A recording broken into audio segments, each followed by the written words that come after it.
Yeah, I'm dealing with a cough. So And then it's starting now. Hey, hey guys, welcome back to Project 95. I know it's been a little bit since you last saw us. We just got a conference that we finished up, Throne Room Thoughts. If you guys want to check that out, please go to the Project 95 on YouTube, and all the videos are posted there. You can also see clips from it, reels on our Facebook page at Project 95.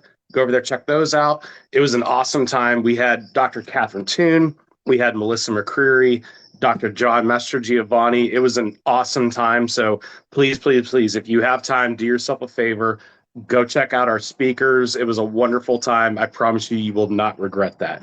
Yeah, we're going to do something a little bit different today. We're going to be talking about books and podcasts and speakers and such that have impacted us on our journey. Some a little bit older, some more recent. But before we get into any of that, we do have our dear friend Kevin Golden here.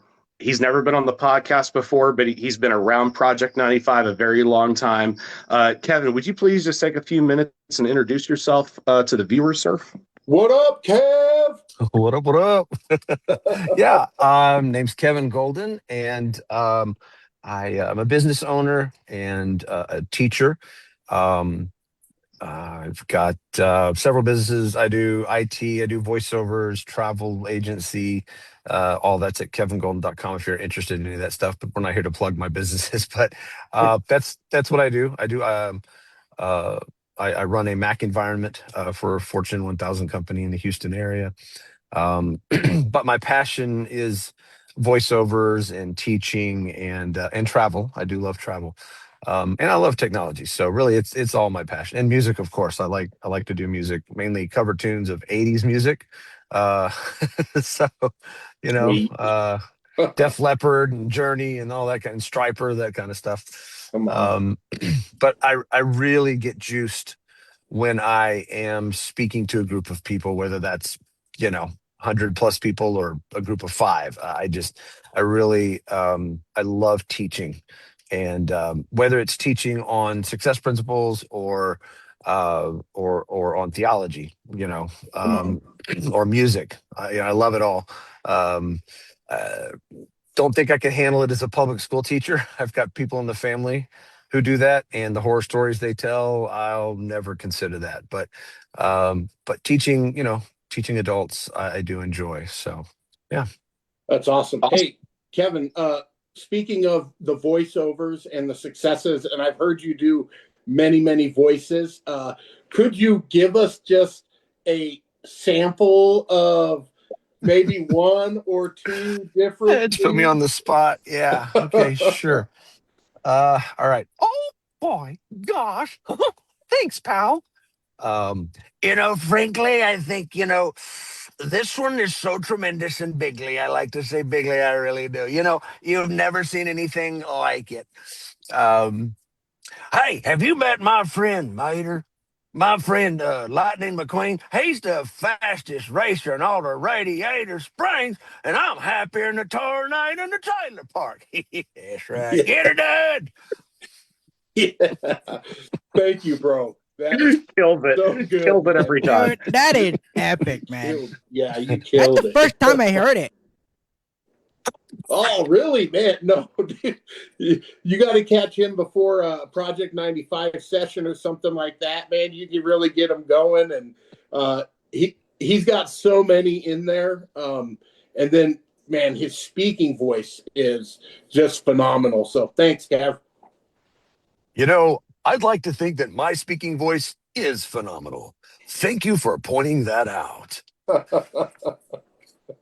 A man of many talents, Kevin Golden.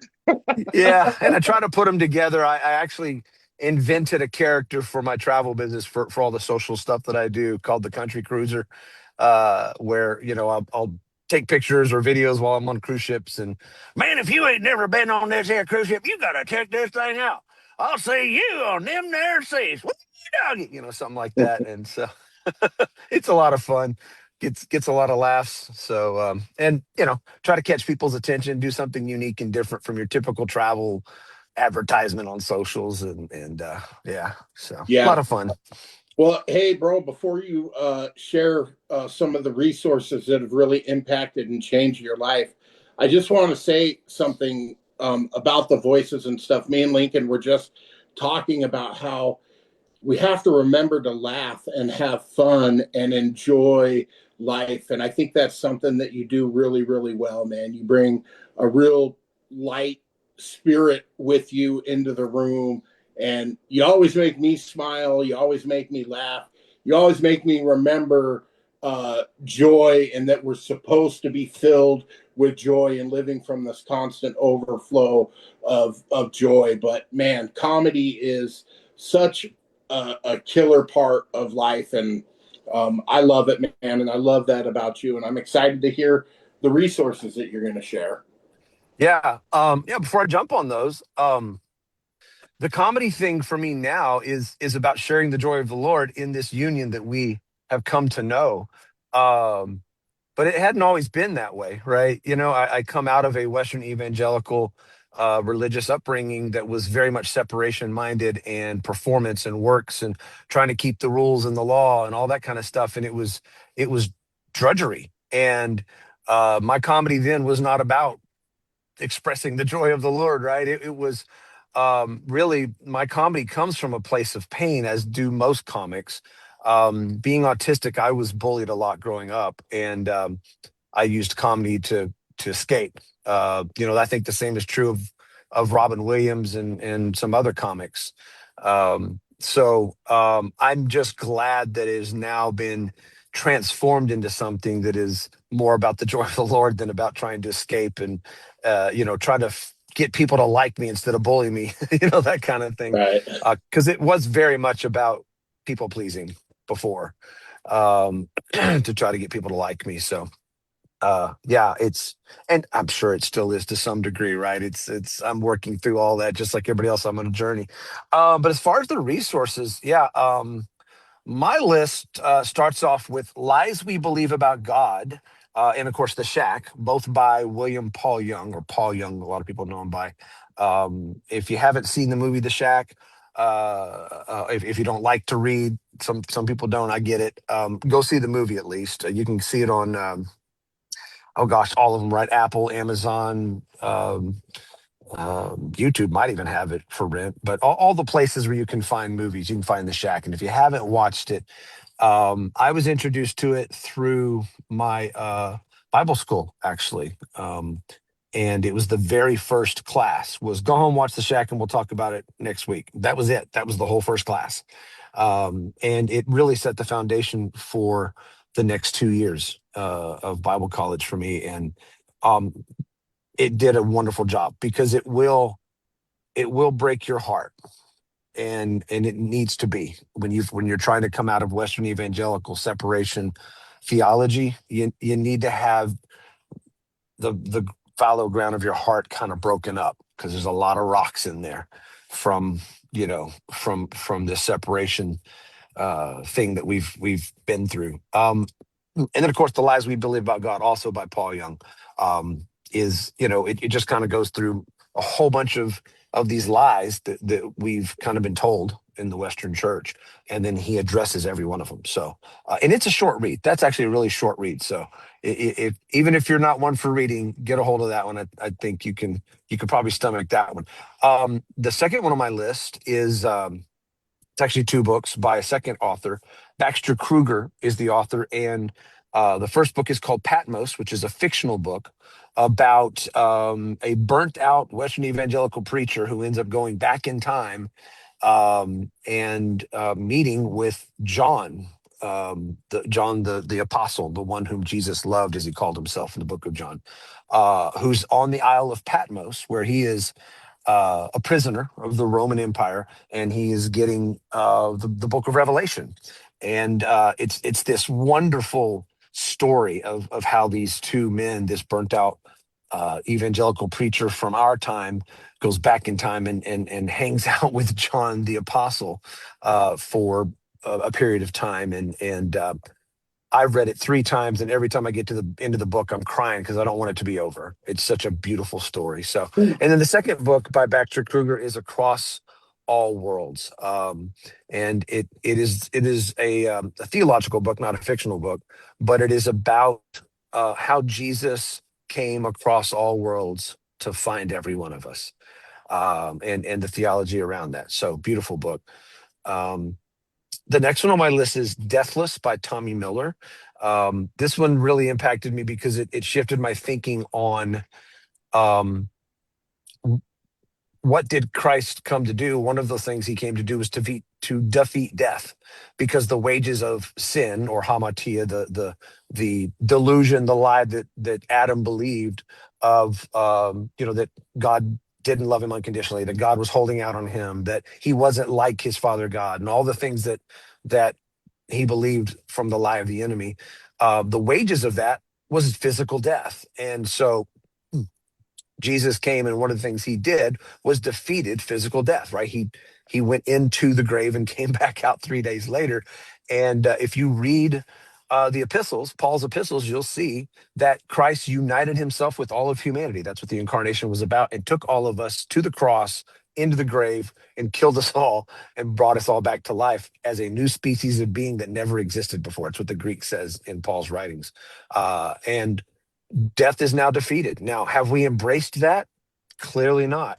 Can we embrace it? Is it something that Holy Spirit is now trying to take us to another revelation, that we can actually embrace a deathless life and never physically die? I think so. And this book did a pretty good job of convincing me of that, and I'm going after it. And if I end up dying at 120 or 250 instead of living forever, well, that's that much longer that I'm on the earth, getting to share the love of Papa. So, it's got to start somewhere. It's got to start with some generation. Why not us?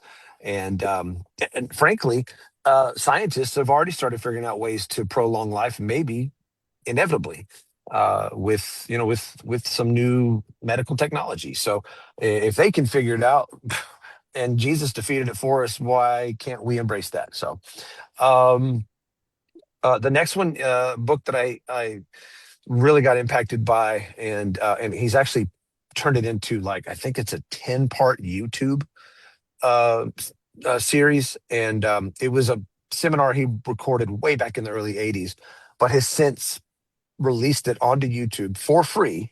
So if you just go out and look for it, you should be able to find a playlist that has, I think it's 10 of them. But it's a guy by the name of Bob Proctor, and the book is called Born Rich. He's not a theologian. He doesn't claim to be a follower of Christ. So I just want to set that expectation up front. Um, but he really has a good grasp on how the mind works, and how instead of being a victim to life, you are a creator in life, which is what Jesus came to show us, right? We are in the God class. We are united with him. Everything he is, we are. Paul tells us, as he is, so are we on this earth. And so Paul also tells us that we're transformed by the renewing of our mind. So Bob Proctor has done a lot of research and study over the years, and put together a systematic program around how the mind works and how to use it properly to be a creator on the planet. So that's what Born Rich is all about. Now, it centers around finances, but he also will tell you it's not just about finances, right? It's about health and peace, and everything else in your life that you want, getting the desired result in life, other than being a victim to everything. So a fantastic book and video series. And the last but not least would be the YouTube channel Leading in Life by Dr. Ray Vinson. He is my personal mentor and friend, and the I forget what you'd call it. What's the title for somebody who runs? Is it chancellor for somebody who runs a school, a college? I think is the right term. Yeah. But it's his Bible college that I mentioned earlier that started off with the Shack as class 1, and he's got a 2-year associate's degree program. It's not about the degree, right? It's about the life-changing information and a systematic theology, and how to interpret the Bible, and covenant the covenant journey of God with man throughout the Old Testament and the New Testament, and the finished work of Christ and grace and the new covenant and eschatology and all of it, right? All the questions that you've probably been asking in life because you know inside truth, because Jesus, who is truth, is in you and is speaking truth to you. And if you're sitting in a Western evangelical church and you're like, this doesn't feel right. There's something wrong about what they're telling me because it's not jiving with truth, who is Christ in you. And you start asking questions, and the pastors or the Sunday school teachers or whoever, the leaders of the church, can't seem to answer those questions. These questions I had as well. I had a lot of them around grace and new covenant and old covenant and the law and eschatology and all the things. And this 2-year course literally answered all those questions for me. Not that I've arrived and I know everything. We're all on a journey, right? But it's all the big questions got answered through this course. So you can go check out Leading in Life on YouTube for his channel. And if you're interested in that 2-year course, it's super affordable. Like whatever you think that you would normally pay for a college, divide that by probably 10 or even 100. It's super, super affordable. It's nothing like what you would pay for a typical, even junior college. It's much less than a junior college. So CTD, Center for Transformational Development is what that stands for. ctdempowers.org is where you can get information on that Bible College and Dr. Ray Vinson. And I highly recommend it. So yeah. Did y'all want to chat about any of that stuff? Any comments, questions? I think honestly, like, dude, anything by Paul Young or Baxter Kruger, especially, I've read most of their works. Mhm. Honestly, guys, pick up any one of them. They're all Yep. they're all great. I mean, you're not going to get it is a S tier master's class in the love and character and nature of God. It's really gonna open your eyes to the beauty of the Trinity. It might be even challenging in some cases, but it's definitely worth it. Very impactful, both fiction and nonfiction. I mean, I just say for myself, and I'm sure everyone else here would agree, extremely impactful on my personal walk and how I view not just God, but view the world and view everybody.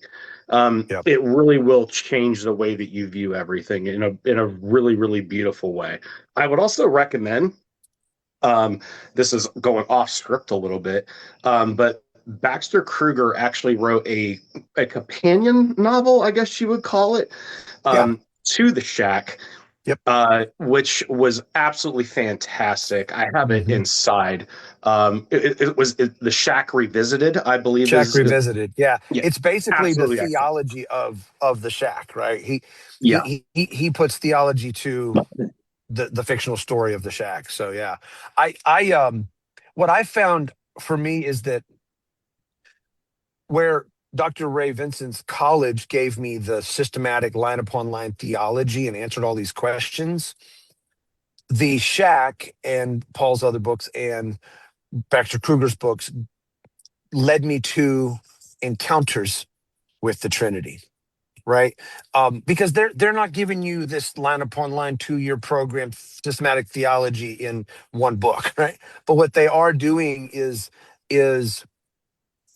they're able to express the relational encounter of the Trinity in such a way that I've never seen anybody else do. Those two men, Baxter and Paul.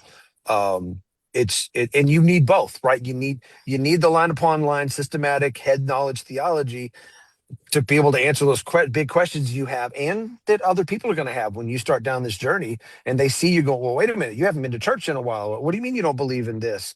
Right? Those kinds of questions. You want to be able to have answers to those so you can help them on the journey as well. But at the same time, you also need that emotional, spiritual encounter, right, of love and unconditional love and joy that you're going to hit smack dab into whenever you read anything by Paul or Baxter, for sure. I think the Baxter's ability to open your eyes to the beauty that is the Trinity is just unparalleled. Um, it's a really beautiful thing. And even now, some of you watching might hear me say the word the Trinity, and you've got this idea of what that might mean because of what you've heard in church. And I had those same type of ideas, right, about the Trinity from what they told me in church. But I promise you, if you've been going up in a Western evangelical church and you hear the word Trinity, you're thinking, oh yeah, God the Father, the Son, and Holy Spirit. It's the three of them, and that's kind of about it, right? You've probably never heard the story of the family of God, of the face-to-face union of eternity, the dance of eternity, the unconditional, immeasurable, unending love for one another, and how that was expressed towards us, and all of that sort of stuff, the way that Baxter Kruger and Paul Young can express it. So yeah, if you've never checked those guys out, both of them have stuff on YouTube as well. So you can catch their videos, and I highly recommend that. And Dr. Ray's course too, just so you have answers to those big questions that you inevitably are going to have yourself, and people are going to start asking you if you go down this path of deconstruction and reconstruction. So yeah. Let me just say this real quick. Baxter Kruger, Paul Young, chef's kiss. I mean, come on, it doesn't get better than what they're communicating, because it's, not only is it based on scripture, great theology, it's based on encounter and an interior working of God in their lives. So I love it. The other thing I wanted to say, Kevin, about your list there is I'm so glad you put Bob Proctor in there, because we have this sometimes nasty habit of saying we're Christians, so we only recommend Christians. And I think Lincoln's going to actually share a resource or two that aren't quote unquote Christian, but God speaks and he's self-revealing, and men outside of our particular faith have had some real encounters with the living God and have knowledge and wisdom. One of the guys I'm going to talk about, Justin Paul Abraham, actually says when the church is unwilling to move in what God is releasing upon the earth, he will give it to others. And I think we see that with a lot of people getting out there and talking and teaching. So I'm glad you put that resource in there. And I know Lincoln's going to touch on at least one, maybe two people that are not Christian, but they're releasing good stuff, and it can, like with anything, we eat the meat and we spit out the bones, and maybe not everybody's going to have everything that we need, but if they can contribute to your journey and speak some life and some light and some love and give you something to carry forward, then by all means, people are yeah, beautiful, and they are God's expression of himself upon the earth. So you can learn from every human being on the earth something about the goodness and the love of God, and be willing to take it forward as part of your journey too. So I can't wait to share mine, but I think Lincoln, you're going to share yours now, bro. if I could just throw a bonus one in there, just a self plug, because it's also a fictional book, and I think fiction is a great way to get into someone's world without them realizing that you're trying to introduce them to something different from their current paradigm. Because like the Shack is a great example of that, right? I've written a book that you could call in the universe of the Patmos book by Baxter Kruger, called A Visitor from Beyond, Logan's Restoration. It's on Amazon and Apple Books.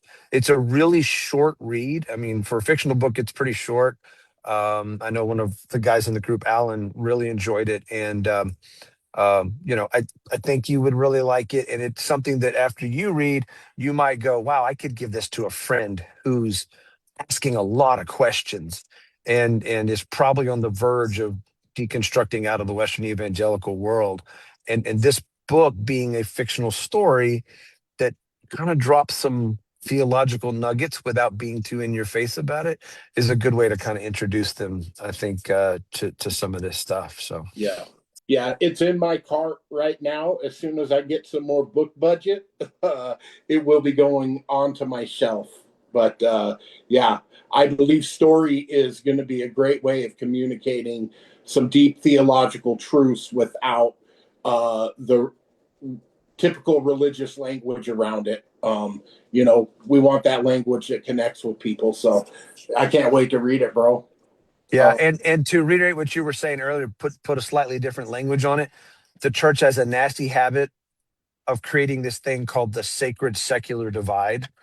I remember growing up. Well, that's sex. That's secular music. You can't listen to that. That's the devil. And yeah, and like you said, the Father expresses Himself through every human being, and we can learn from all of them. So, matter of fact, I think one of the people on your list, I'm not going to say his name, so I don't want to, give it away yet. But I think one of the people I saw on your list is not quote a Christian, but we talked about him in our group the other night, and he's got some real wisdom, I think, that God's showing him outside of the religious context for sure. Amen. And man, if you guys didn't see the Shack movie, I mean, he doesn't just have the book, man. You gotta go see that movie. God, I think every time I watch it, I cry. For sure.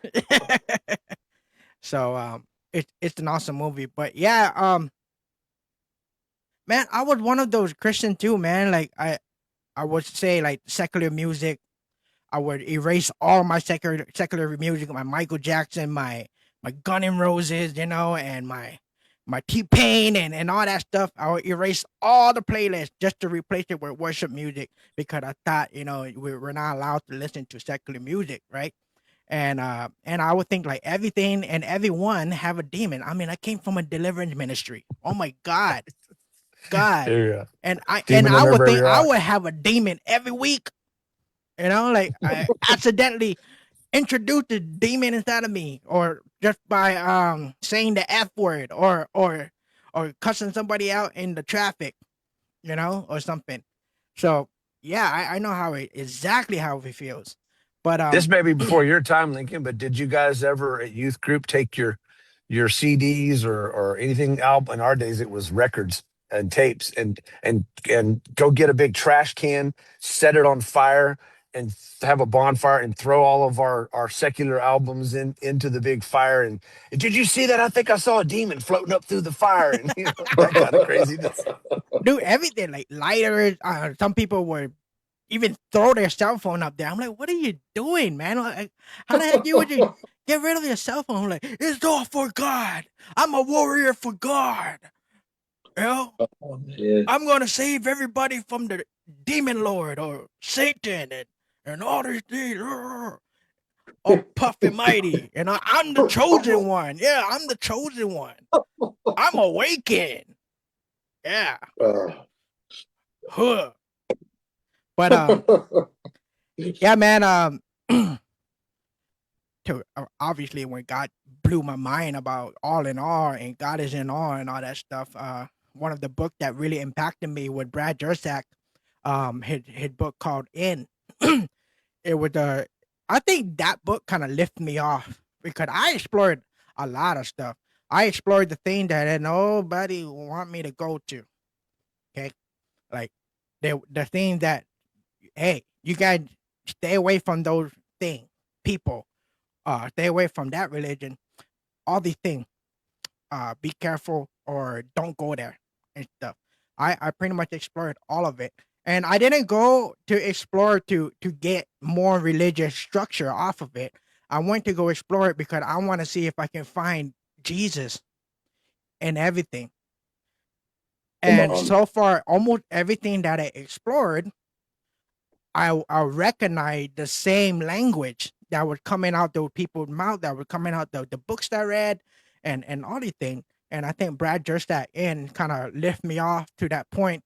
One of the things that I like about it is that you don't. He talked about it throughout the whole book. You don't have to have perfect theology or even know Jesus' name for God to meet you where you're at. You know, God hears sincere heart, even if someone is praying the wrong name. And he gave off this cool story. Yeah, and thank you, Rob. Yes. So good book. And I would recommend you guys check it out because if you ever felt like you've been excluded by religion or worried about who's in and who's out, this book will bring you deep peace and hope about it. He's very gentle in that book. But one of the favorite things is that he talked about the Irish god named Lur or something like that, and the guy got thrown off the boat, and then I guess he was praying to the god Lur, uh, and then he got saved. And then a couple years later, you find out that it was just a mythology god, like it wasn't real or anything. But then this is just a what did you call that, Rob? It was just one of those stories where he just trying to give an example, like he was just making an example. Yeah, there's a lot of allegory there. There's a lot of symbolism, anthropomorphism as well. Very biblical themes that we see, like in, for example, like in like Psalms, right? Like the trees clapped. Trees don't have hands, right? Like they don't actually clap. So you get a lot of imagery there, but it all kind of serves a grander lesson and vision. But yeah, you'd have to read the book. I'm gonna butcher it if I try to explain it. But In is definitely a wonderful selection. It's a great book. I mean, me personally, I love everything Dr. Jursak puts out. I mean, as far as I'm concerned, the dude writes with a gold quill. I love his stuff. So definitely check that book out. Yeah, dude, for real. I mean, Brad's awesome. Brad's been with us at Project 95. He gave us like an hour and a half of his time talking with us. He's a great dude, very humble, very smart too. And I will add one thing about Brad. I was going to add this because I have one of Dr. Jurasak's books in my picks as well. But one cool thing about Brad is that he was heavy into the evangelical camp. As a matter of fact, he wrote a 185 page master's thesis, basically trying to prove eternal conscious torment and penal substitutionary atonement theory. Only then to go back to school, get his PhD, and he has basically written a multitude of books that goes completely against everything that he wrote in that master's thesis. So check out all of Brad's work. I mean, he's awesome. Sorry, Lincoln, go for it. That guy knows what he's talking about too, man. So yeah, check out his stuff. But I believe that everybody have this experience, not just in the Christianity and all that stuff, but other religion. The story I was going with Lur is that he got saved, and then he think that Lur saved him, but then come to find out it was the mythology and it wasn't real and all that stuff. But something saved him though, and it doesn't have to be. The guy probably don't even know the name of who saved him out of that sea, like took him out and saved him, and he's alive. And I think everybody had that same experience. And he also mentioned the book of Acts when Paul was at that place in Ephesus about the unknown God. And he's saying, I know who that unknown God is. Yeah. I know who he is.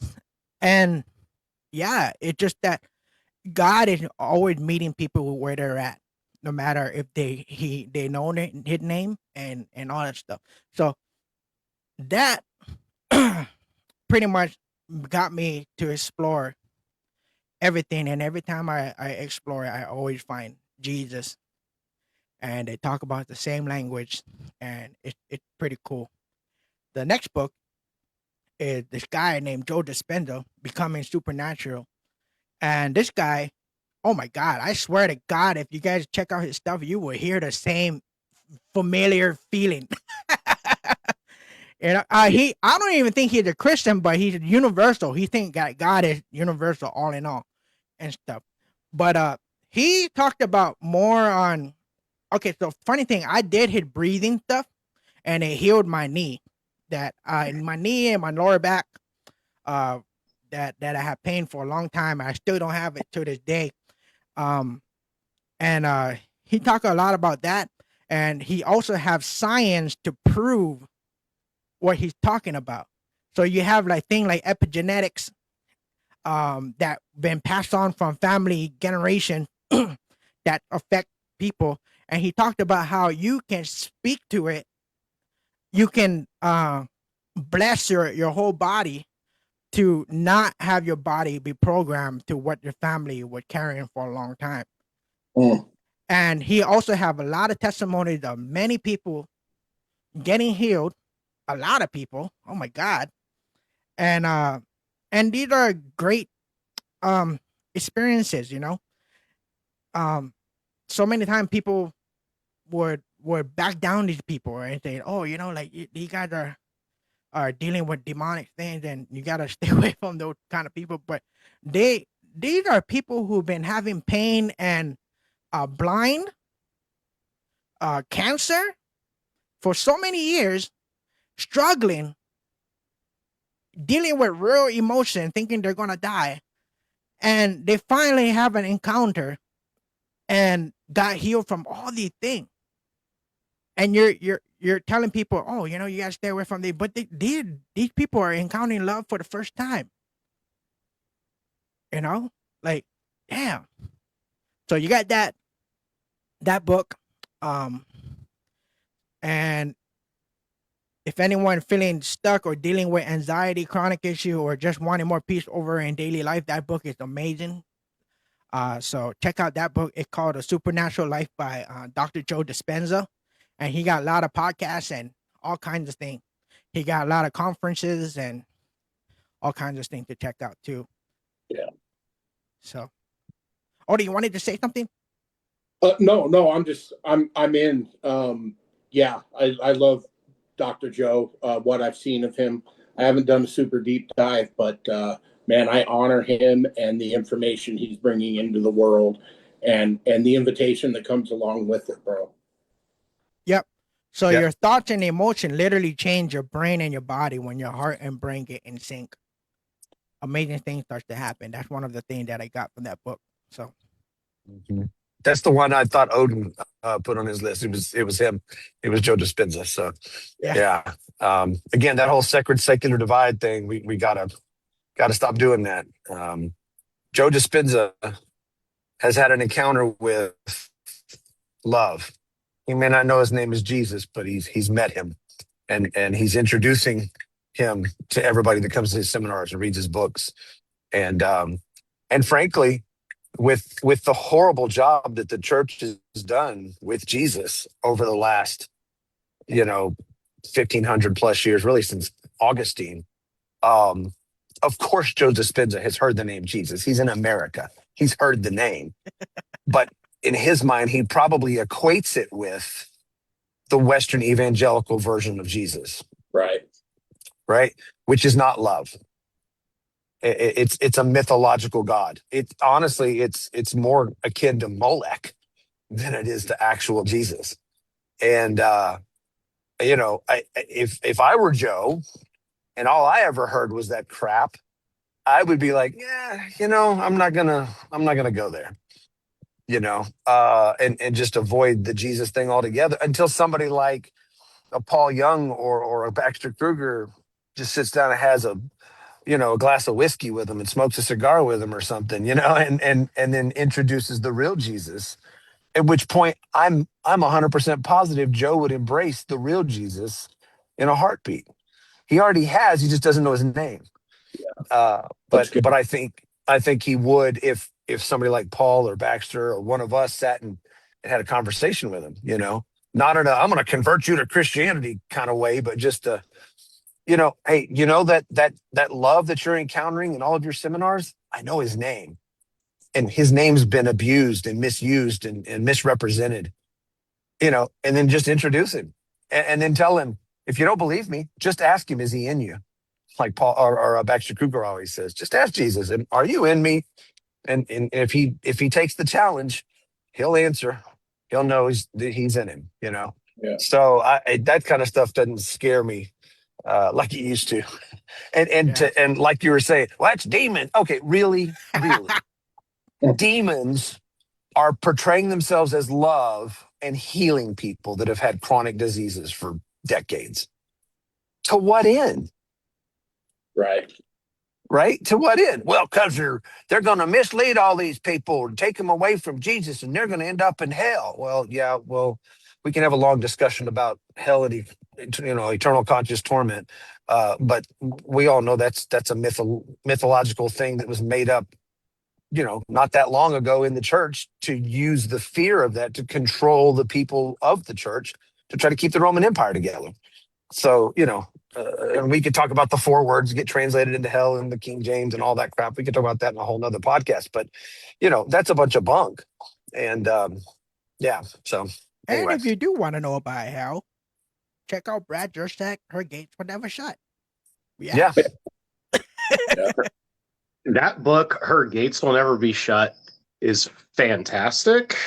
It's a very, if you're more of a theological, like scholarly person, I'm not saying you have to be a PhD to understand it. That's not what I'm saying. But that book presents all of the eschatology, the main eschatology views that are out there, presents them very clearly. And by the end of it, you are left with a very good understanding of where everyone's coming from with this is one of the things I love about Brad. He's scholarly, but he's also relational. Like, it is a very beautiful, I submit to you that her gates will never be shut for reasons A, B, C, D, E, F, G, whatever. That's a great approach. For those of you that are looking for something, it's just a punch in the face, like, this is the argument and let's stop talking about it. I don't want to put words in the guy's mouth or anything, but Don Keathley's book, Hell's Illusion, is fantastic. It I heard is it's very bottom line up front. Like, he goes through all the scriptures, the language, the history. It's basically, if the goal in mind is to debunk hell, in a very upfront sort of way, I would recommend that for you. If you're just kind of curious and want to hear a different perspective, a more hopeful inclusionist perspective, I highly recommend Her Gates Will Never Be Shut by Dr. Jersak. Sorry, I just wanted to, since we were on the topic, I wanted to hop in there and Good mention plug. Yeah, that. Don Good plug. Keith goes for the jugular. Yeah, he does. He definitely does. Although if I was doing this for 50 plus years, I'd probably get tired of the dancing around too. You know what I mean? So I get it. Yeah. I get it. Yeah. Hey, Lincoln, you got a couple more for us? I totally forgot to say that, but talking about Joe Dispenza and all these things, I understand that people can sometimes be like, I have to only know that it's real, or some kind of realism mindset, like everything gotta be intellectual and forget the mystery. But I'm like, dang, I have so many experiences that I would love to share with you guys. And God, it's amazing. I mean, I still believe in speaking in tongues, and I'm not talking about the one that they just make it up and go, and all that stuff. This thing just automatically come out. There's that and feeling the presence of God all over your body, shaking and all these things all happen to me, and it's not on a rare, like it only rarely happen. This is done by will. Like this is done by, I can just boom activate it right now. I can get drunk in the spirit right now. Boom. I can laugh and be filled with the joy of the Lord right now. Boom. I will. And it would happen. And I always wonder, like, what if somebody was to get like a revelation or something, I don't know, about healing, and we can do boom, healing at will. I don't think I think there's more to it on earth. I mean, we got a father who created this earth. You go look at Yellowstone, beautiful, God. And it all come from, I don't know, his imagination or something. You know, the way how he created us. There's no other Rob. There's no other Kevin. There's no other Odin. There's no other me. It's all unique. And Yeah. to think that intellectually it doesn't make sense, I'm like, God, but you got to balance it out. I think we do need to balance it out and be okay with the mystery. We don't have to have the answer right away or anything. Because there's sometimes I'm like, I question things. I'm like, I don't understand why this person didn't get healed, but that's okay. And I got to be okay with the mystery. And I think we got to become more childlike again. Get more childlike, get more Agreed. curious, get more open, explore, freely explore. Why not? Nobody gonna go to hell anyway. Come on. Yeah. Yeah, nobody So gonna go good. to hell.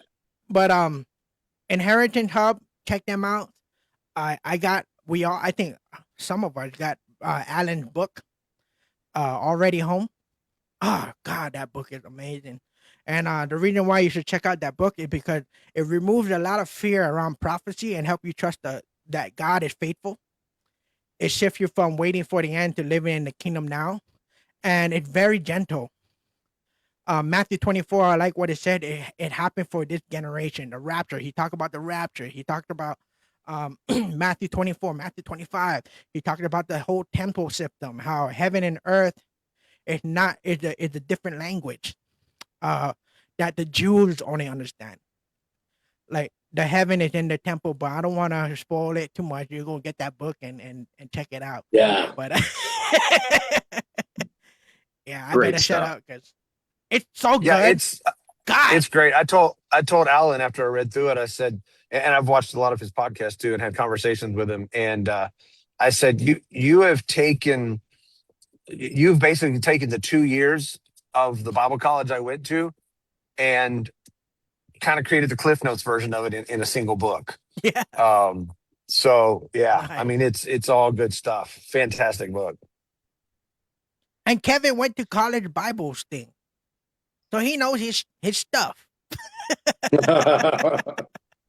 Yeah. But yeah, I'm done, man. Yep. Cool. All right. So I'm going to preface this by saying, for a long time in Christian circles, I have felt out of place because a lot of Christianity is built around reading and books and the Bible and understanding that. And if I'm honest, my reading comprehension is not super great. I can read, right? Public school taught me how to read. I can read in front of a class. I can read a book. I can blow through it, but don't ask me what I read because I have no idea, right? And I know that there's areas that I can probably improve in that, and things that I can do to get better at comprehending what I'm reading, but that is not a strong point of mine. I'm an audio and a visual learner. So I want to give you guys permission, if you're an audio or visual learner and not necessarily a strong reader, that's okay. God's That's not good. upset That's good. how he made you, and he's not upset at your capabilities or your lack of capabilities, or he doesn't celebrate you more because of your capabilities or lack of capability. Like, we're all perfectly loved, and it's okay. We can be who we are and embrace that. So I'm going to come at this a little bit different because I found these speakers first, and I started listening to them because I spent a lot of time in the car, and I started listening to their podcasts, listening to their talks and things like that. And then I found their books afterward as they talked about it. And because I was familiar with them when I started reading their books, I was able to actually retain more. So I'm just giving people permission to be you. And if you're not a huge reader, that's okay. Christianity is not built on academics or education. It's built on the love of God and encountering him. So first one, this is going way back. This is where my journey kind of started. Justin Paul Abraham. he has a book called Beyond Human. I love JPA because he is full of joy. And if you're rocking joy full time, I'm going to listen to what you're saying. So JPA, he's cool. He's a mystic. He gets out there, but that's okay. This is a journey of exploration. But Beyond Human comes out of 2 Corinthians 5, where it says, if anybody is in Christ, he is a new creation. The old has passed away. Behold, all things have become new. And that's kind of the jumping off point for we're so much more than what we think we are or what we've been told we are. We have to start aligning with God's truth. So when God says you're powerful, no matter what anybody else tells you. So JPA, full of joy. He's got some meditation things that he'll walk you through, jump through, but I really, really love him. Of course, The Shack. I got to say this, that book was on the do not read shelf of my church's library. They would put books on there that you needed to avoid. And I'm like, what? This book's about God. But they didn't like the way it was portrayed or anything. Well, you know what? I am punk rock at my core. So when they said don't read it, I got it and I read it and I listened to it on audio and I loved it. And I encountered, and when the movie came out, I took my then 12-year-old daughter, who is now graduating from college this June, to go see it. And we cried together in the movie theater because it was so powerful and it rocked me because the Father's love is so, it's out of this world. We can't even, right? We can't even begin to comprehend the heights, the depths, the width, the breadth of the love of God that is found in Christ. So shout out Paul Young. I've met him a couple times. I've even been hugged by him. He is the truest of the true. He is legit a good man of God. And so, yeah. Okay. Another one, Rethinking God with Tacos podcast. I got into that one a few years back. I love it because Jason Clark, who hosts it, has a lot of different voices on there. So if you want to learn from other voices or hear them and then go to where your spirit is gravitating towards, that is a great podcast to hear from a lot of different voices in this space. And man, that's where I first heard about Brad Jerzak. That's where I first heard about Bill Vanderbush. I think that might have been the first place I heard about Baxter. Well, maybe that was Paul Young. Matthew Hester. He's had a lot of amazing people on there who have really been walking this out. Tolian Tavichian was on there, right? He was a pastor that was really big in the Calvinist movement that I was a part of a long time ago, but he fell from grace and he basically got he fell in his ministry and he basically got shunned by the Calvinist movement, right? Talked down, but in his fall, he encountered grace, and now he's preaching a fire gospel of inclusion, and it's beautiful. So, Rethinking God with Tacos podcast is something you got to check it out. It's really good. I'm sure most people know about that one. And then Jason Clark is a writer too. He's written many books, Leaving and Finding Jesus. God is Not in Control is one that I've read. It's super good, right? Because God is in control is what religion has told me from the very, very beginning. God is king and supreme, but man, we're powerful people to make decisions. And then, Odin, can I hop in real quick? Please, bro, please.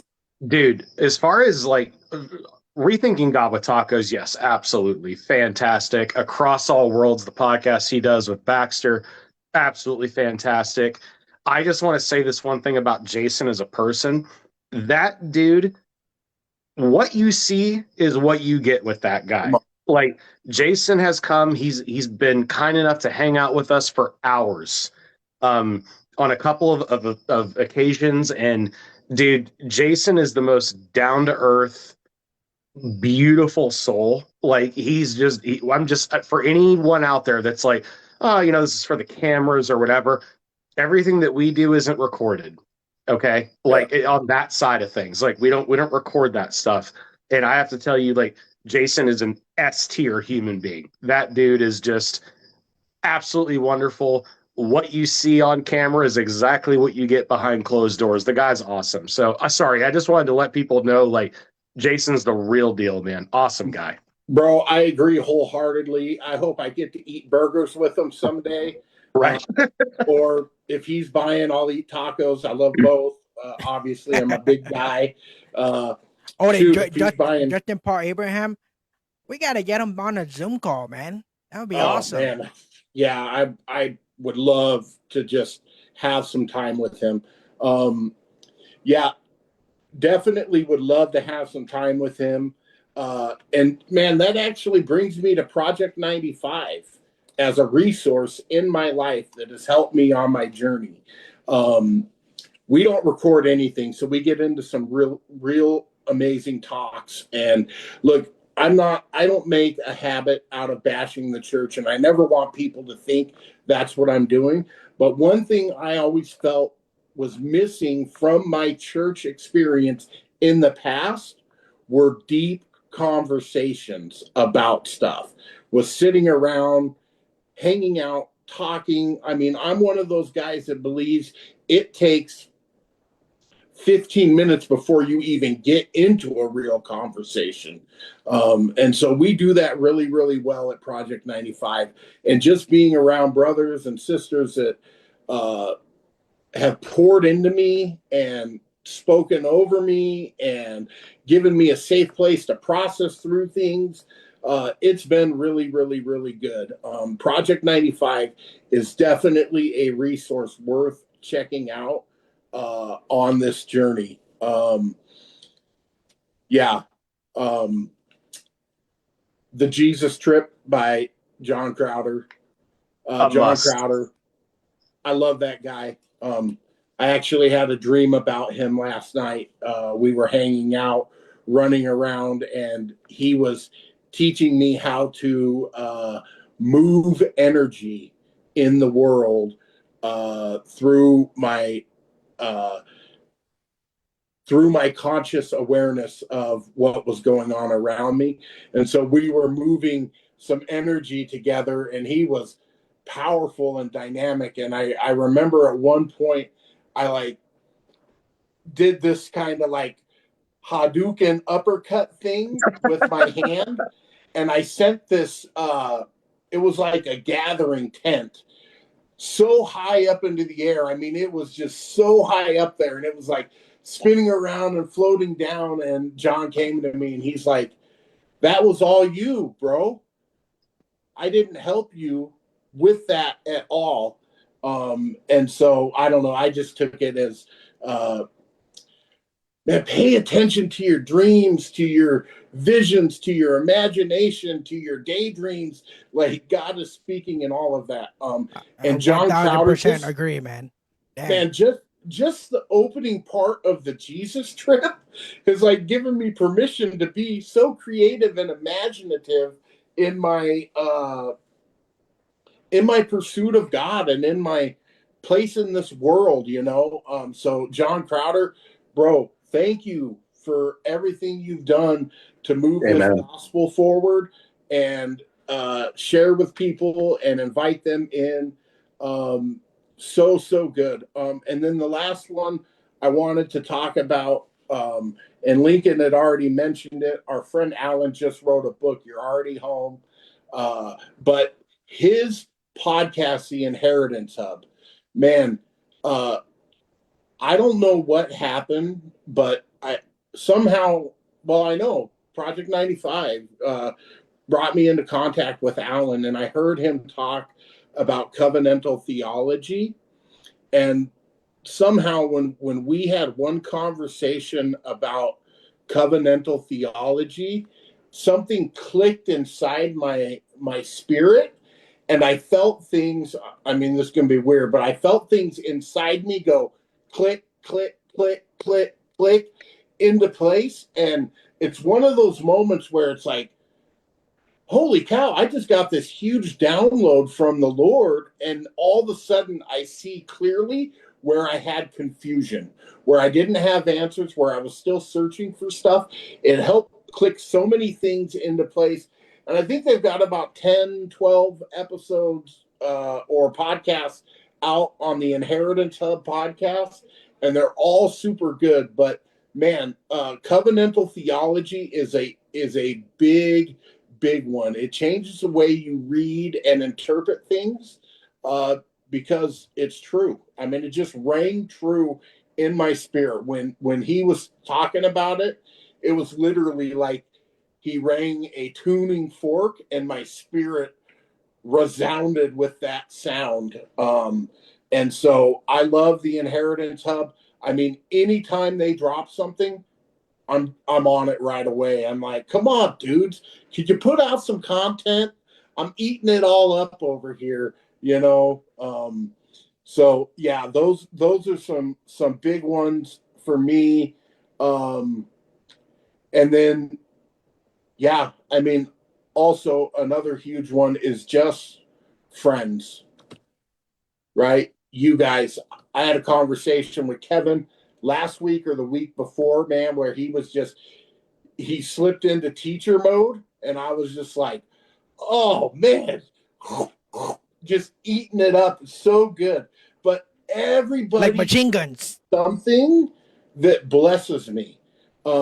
My neighbors, my brothers, my friends, my coworkers, like humanity is a tremendous resource to help propel us on this journey. And I know I'm getting a little mystical, Beautiful. but Beautiful. man, it's so good. God has already given us everything that we need for life and godliness, and Amen. it's all in front of us, and it's out there waiting to be explored and adventured through. So I don't know if any of you got anything to say, or if Rob, you want to get into your list, but yeah, that's I just want to tag on to that last thing you said, Odin, about friends, and take it a little further. The place that God has got me to now is all these books, all these podcasts, all these YouTube things, our friends, but even movies and songs. Oh, and God forbid, secular movies and songs. And the birds singing when I walk out in the morning. Like if you'll just, I just want to encourage you guys watching, if you will just take a minute and slow down and pause mm, and look around and listen, whether it's the birds in the morning, the wind blowing by your face, a movie that you're watching, God is speaking all the time. He is expressing his unconditional, unlimited, unfathomable love for all of you all the time. And if you'll just slow down for a second every day and just stop and go, wow, or watch a movie and be looking, just listening for the voice of God. I mean, in some of the places you could never imagine that God would be trying to speak to you through a song or a movie because it's a secular. I'm telling you, I've had more encounters with the love of God through secular songs than I have with most of the songs on Christian radio, like the vast majority of those songs, because they are all about separation. They're not about the unconditional love of God. They're not about the union that we have with him. They're not about the eternal dance. They're if you do this and if you do that, and if you just try, and I'm so desperate for you, and what desperate? Come on, man. Like, if my kids came to me and say, "Oh, Daddy, I'm so desperate for you. I want to be closer to you." That would make me a pretty crappy father. Like, call CPS, like, uh, and yet God is the ultimate example of the perfect father, you know. Um, and yeah, and if you'll just listen and look for it, you'll hear God or see God speaking to you through movies and songs and the birds. And I've had my pets walk up to me, just look at me with this love, and you go, only the love of God in them could express that to me the way they're doing right now. Yeah. It's just beautiful. So yeah, friends and everything else, Yeah. just look around. He's Not everywhere. just the birds, but the bees too. Yeah, I don't know. Cockroaches, mosquitoes, and bees and wasps. Those are of the devil right there. I tell you.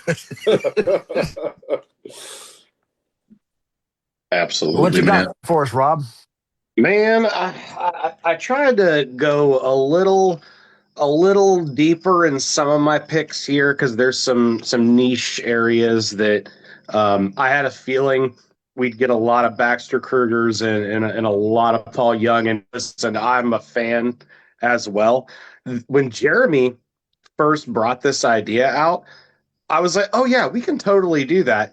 And then as the podcast started getting closer, I'm sitting in front of my bookshelf and I'm like, how the hell am I going to do this? Like, I mean, if I only have to pick like five, or six or whatever, a handful.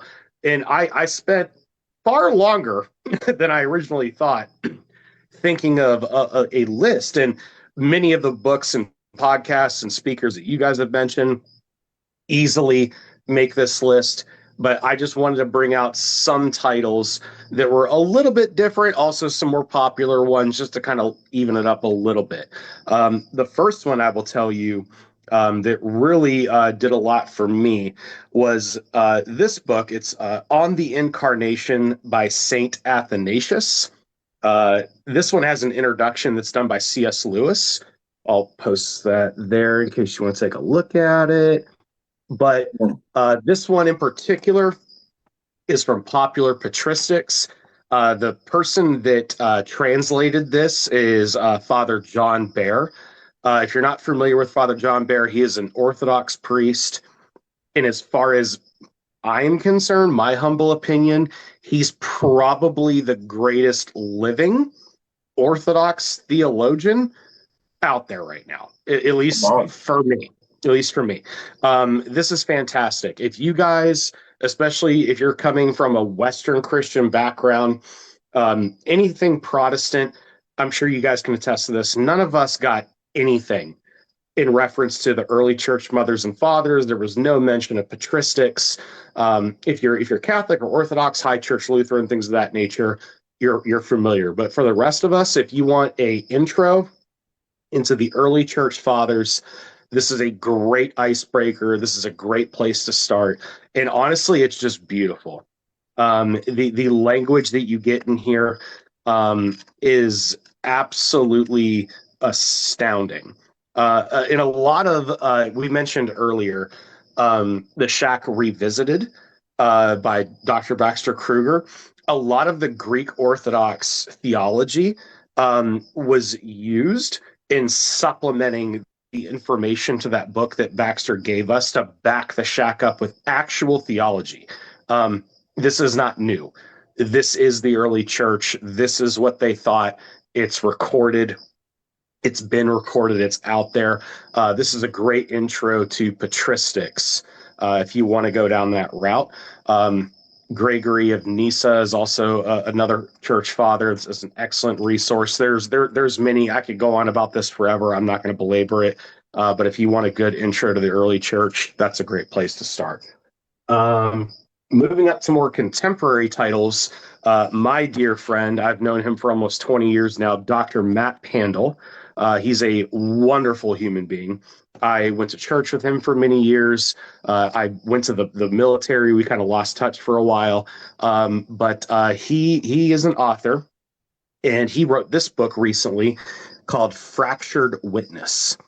And this book is awesome because it really breaks down in a very honest and transparent way the issues that the church has had and continues to have, but also humbly presents a way forward to the healing of the church. And I think that that's a message that many of us need. This is incredibly transparent, and it speaks to the victims of church hurt. It talks about institution. It talks about where it all went wrong, where we got all this stuff from, a way forward that is hopeful.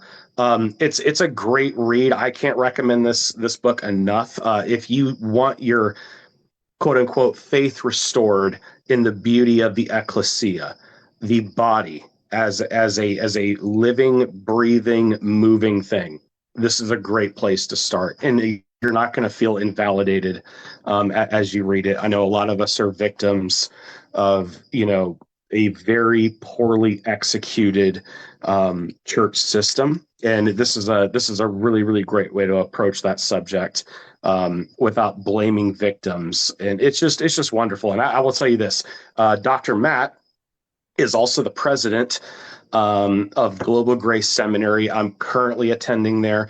If you guys want an excellent education into Christocentric theology, I'm not getting paid to say this isn't sponsored. I am a student. I cannot recommend them enough. It's absolutely fantastic. You're going to get a great education there. I learn something new all the time. The staff is excellent. If you're interested in that, just type Global Grace Seminary into Google, and that'll get you exactly where you need to be. But again, awesome resource. Sweet. Hey, I'm gonna get that book, man. Yeah, if I could just say too, I have not read that book, but I believe in the church. I believe so much in what God is doing in her and the future of her upon the earth. And I'm super thankful. I did hear a podcast where Dr. Matt dove into the book a little bit, and it sounded like it was very raw, very honest. He's not making excuses for anything, but he is definitely presenting a way forward. And as sons and daughters of God, that's our direction forward. So Yeah. I am in, and I believe in the church, bro. Yeah, Thank no, you. we're not anti-church around here. Just to be 1,000% clear, the body is still the body. You might be the temple, but you individually are not the church. We are the church. We are the body. We need each other. That's a whole nother podcast. I'm not going to go down that route right now, but we need each other.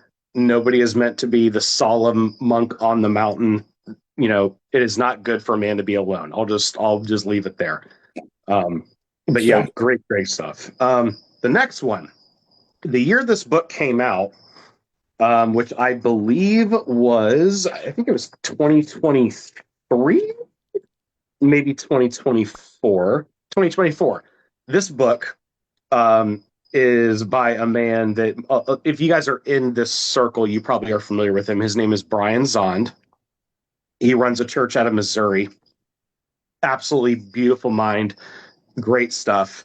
It is The Wood Between the Worlds. Dude, this book, I've read it 2 or 3 times. I'm telling you, pick it up. It's and not to mention bonus points for the dopest jacket on the planet. I mean, you can see the reflections on it. Absolutely beautiful. The Wood Between the Worlds, A Poetic Theology of the Cross. I can't unpack all of this. I'm not even going to try to. Oh, and you got it signed too, bro. Let's go. Oh, yeah. I had a chance to go to the church. It was so awesome. Awesome, dude. Yeah, I couldn't not pick this. This was one of the first ones I picked, actually, because it is so good. If you are looking for a absolutely beautiful depiction or reorientation of how you view the cross, how you view Jesus, this is great. I'll talk about it a little bit, that I am going to move on, but this book is like maybe 3/4 of an inch thick, and it took me like a month to get through it because it's just slam packed with awesomeness. I can't say enough good things about it, but basically the long and short of it is Brian and his wife, they do a very long like pilgrimage trek I believe it starts in France and it ends in Spain. It's called the Camino de Santiago. It's a 40-day hike. It's 500 miles. But at each stopping point, they stop at like a monastery, a church, something to that degree. And Brian would go in and he would sit in the sanctuary and he would view the different depictions of Jesus. Some had Jesus on the cross, some did not. Some had all sorts of like ornate decoration around them. Some of them were very simple. But this book is his reflections based on each and every one of those stops and kind of what he learned along the way. I can't recommend this enough. It's absolutely fantastic. Let's see. And for my fourth pick, got to throw it out there. A More Christ-Like God, Dr. Bradley Jersak, A More Beautiful Gospel. Dude, just, I don't care. This entire series, this is a 3-part series. Just, if you type in A More Christ-Like, they'll all pop up. This is the second book, I believe. There's A More Christ-Like God, A More Christ-Like Word, and A More Christ-Like Way. This might be the first book. Don't quote me on that. But they're all excellent. They're fantastic. The reason why I highlight this one, and we kind of highlighted this earlier, a lot of us grew up with a very loving Jesus in a terrible description of God the Father. It's the whole snow-covered dung thing. It's the whole Augustine, tomato, however you want to pronounce it. But this is a great resource for revealing the Father, for who he really is. And what if the Father looks exactly like Jesus? Jesus said himself, if you see me, you've seen the Father. That's the bottom line up front to this. Absolutely fantastic. Well worth the read. I'm just going to go ahead and say it. Anything that Jersak puts out, pick it up. You won't be sorry. But this is a great place to start if you're not familiar with his work.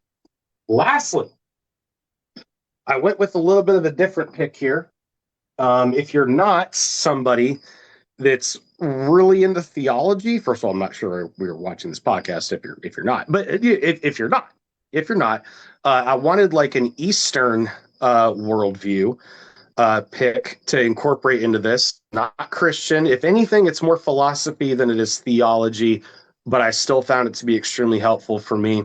And that is the Tao Te Ching. Tiny little book. I think there's 88. I'm sorry. Yeah, I think there's like 70 or 80 poems in here. Think of it like this. It's like Proverbs without the theology aspect behind it. This is a great thing to just sit with, read one poem a day. And I'm talking they might be, a paragraph each. Like they're very small. But this has been a tremendous resource for me. This is like Chinese philosophy. It's one of those things where you can read it in an hour and you can study it for the rest of your life. It's one of those things. It's a great resource. This one in particular, I actually haven't read this particular one. This is my wife's copy. The one that I own that I cannot find, and I'm extremely upset about that, is the one that Dr. Wayne Dyer, if you're familiar with him, the father of motivation. Unfortunately, he's no longer with us on this plane. He has graduated to the cloud of witnesses.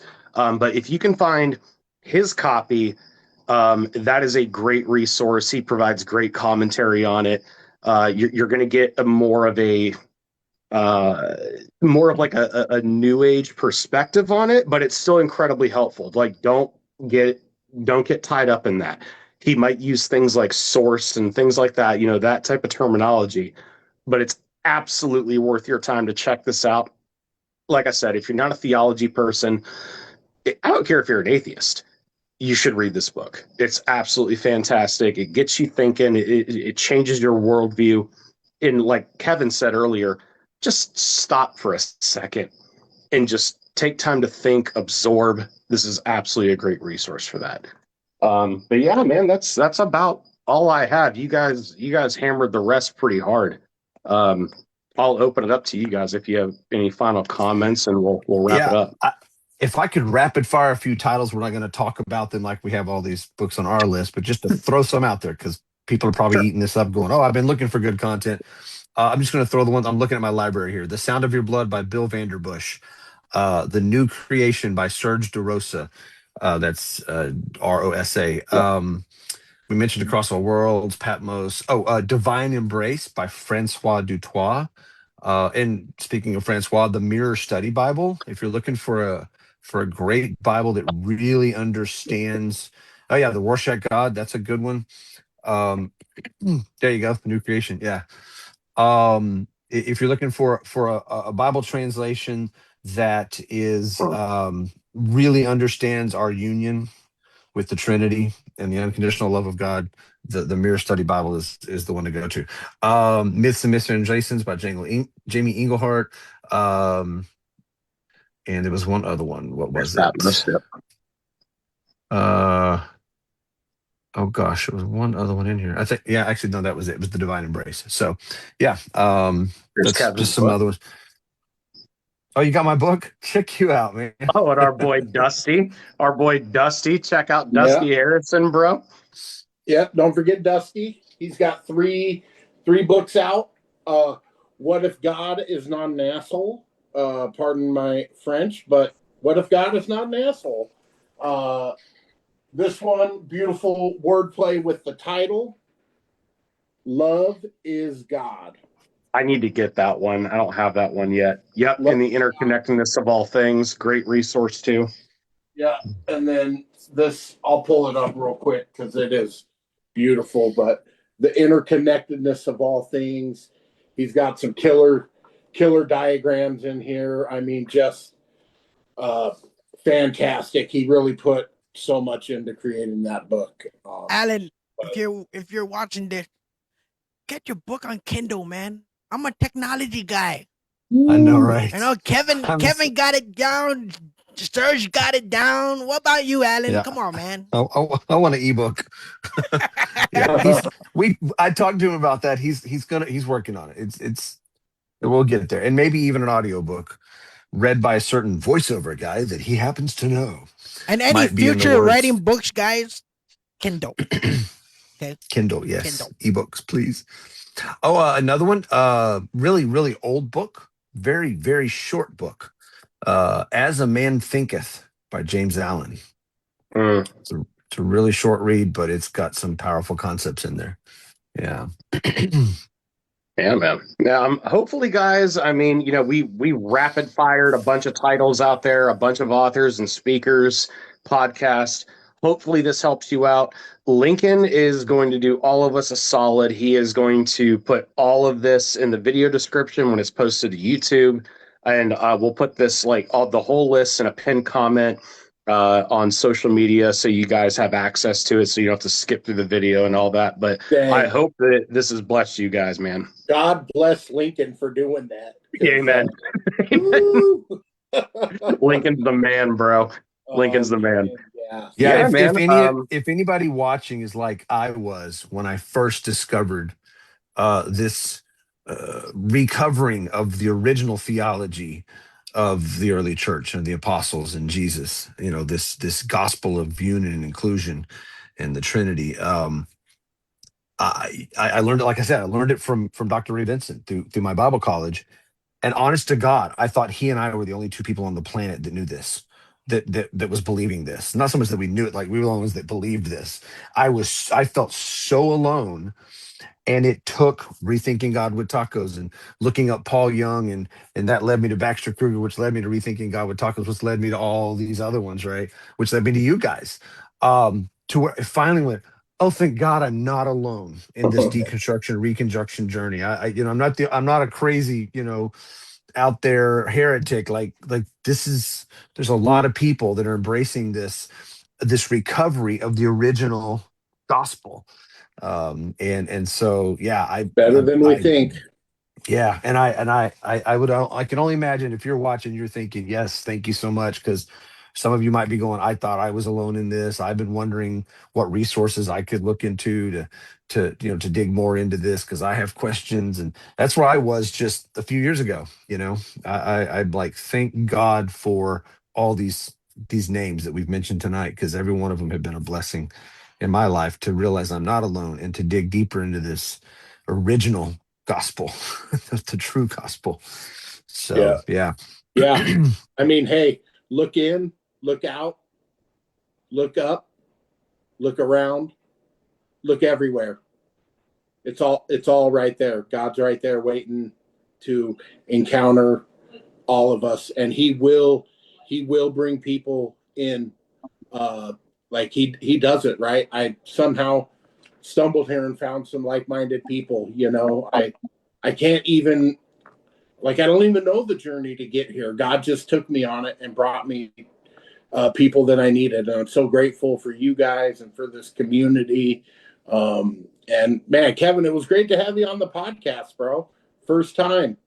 Yeah, y'all finally did it at a time I wasn't tied up. Yeah. Did a little bit late tonight. Huh? Y'all normally do this, a couple hours earlier? When we're available, when we have time. Okay. It's just getting everyone together across different time zones. That's always the struggle. Speaking of getting Right. together, if you guys want to continue the conversation, you want to talk to us, you want to be involved, please go to Facebook, look up Project 95, request to join. We'll approve you. Leave a comment. Tell us who you are, where you're coming from. We'd love to communicate with you and connect with you.